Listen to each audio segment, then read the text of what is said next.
Pertanyaan kok kuwi Mas. Jima di malam takbiran. Iki mesti tahu ngaji Qurratul Uyun.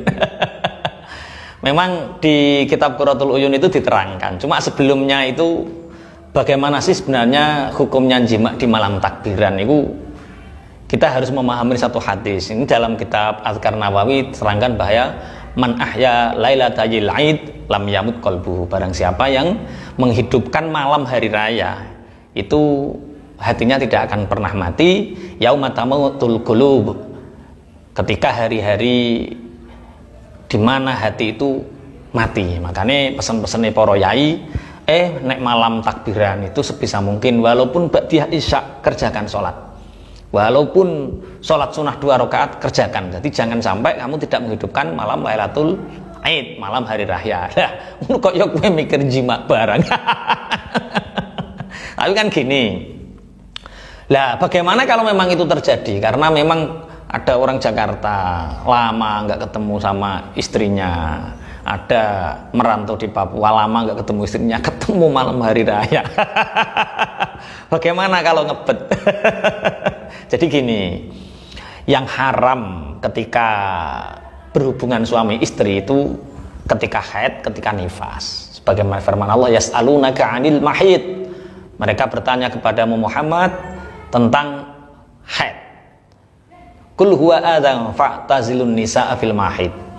Mereka bertanya kepadamu tentang orang yang haid.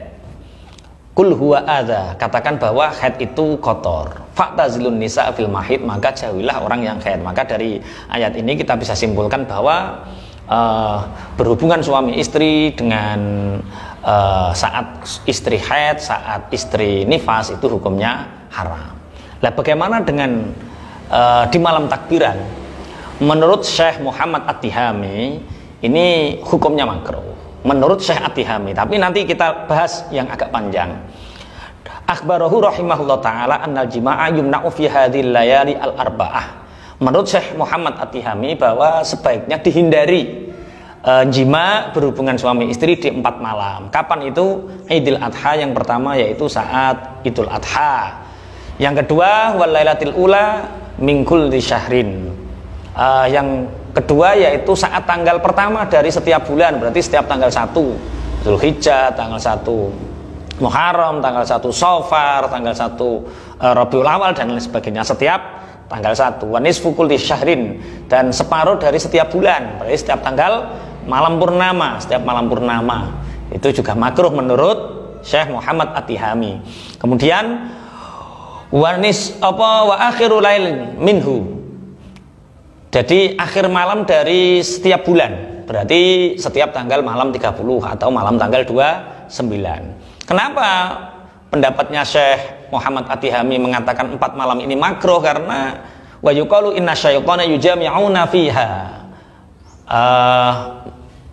Beliau berpendapat bahwa sesungguhnya setan itu ikut berjima di malam-malam itu. Dan ini tidak sembarangan beliau Syekh Muhammad At-Tihami ini dawuh bahwa kalau bisa kita menghindarinya, karena waruya karahiyata dzalika an Aliyin wa Muawiyah wa Abi Hurairah. Dan Syekh Muhammad At-Tihami ini meriwayatkan bahwa kemakruhan 4 malam ini berdasarkan dari athar dari Sayyidina Ali, Muawiyah dan Abu Hurairah. Tapi kan begini, wes kebelet ya Pak.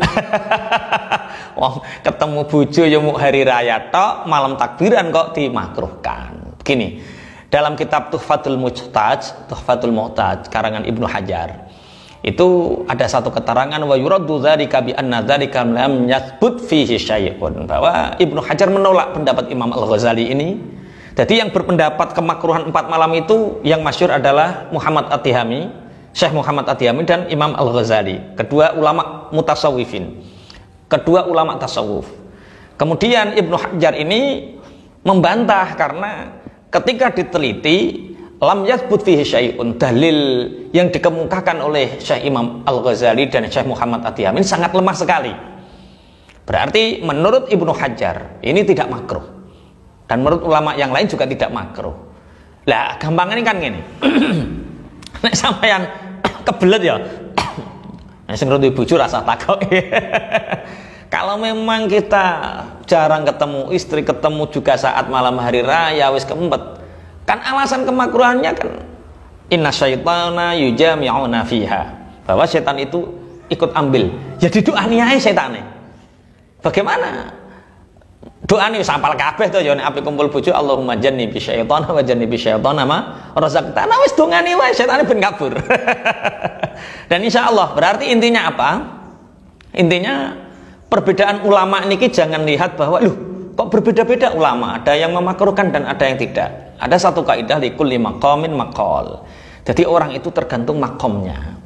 Kenapa kita bisa mengenal bagaimana pendapat Syekh Imam Ghazali, Syekh Muhammad Atihami, karena beliau ulama mutasawwifin yang mukasyafah, sehingga kedekatan dengan Allah, rabita hubungan dengan Allah sangat dekat, sehingga malam hari raya betul-betul ahya, betul-betul mereka menghidupkannya dengan zikir, dengan sholat, sehingga tidak terbersit oleh mereka untuk ono to wong mukmin wayah malam riyaya yang sedang berjumpa dengan Tuhannya kok mikir berjumpa dengan istrinya. Itu ulama tasawuf. Tapi nek ulama-ulama biasa ya cek menghidupkan, lah nek kaya kowe. Alah wis ora mikir muraqabah, ora mikir mujahadah model ngono kuwi. Ya wis pokoke nek arep pengen kumpul ke bojo ya ndonga wae, semoga anak-anak kita dijaga. Yang penting jangan lupa berdoa. Tapi yang memakruhkan akhirnya karena kita santri ngaji ya, ngaji Quratul Uyun, ngaji kitab-kitab yang lain, rata-rata santri ya enggak gelem.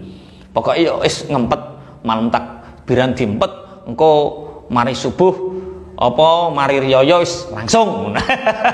Enggak apa-apa. Wis pokoke mosok gak iso ngemeno aja wis bismillah.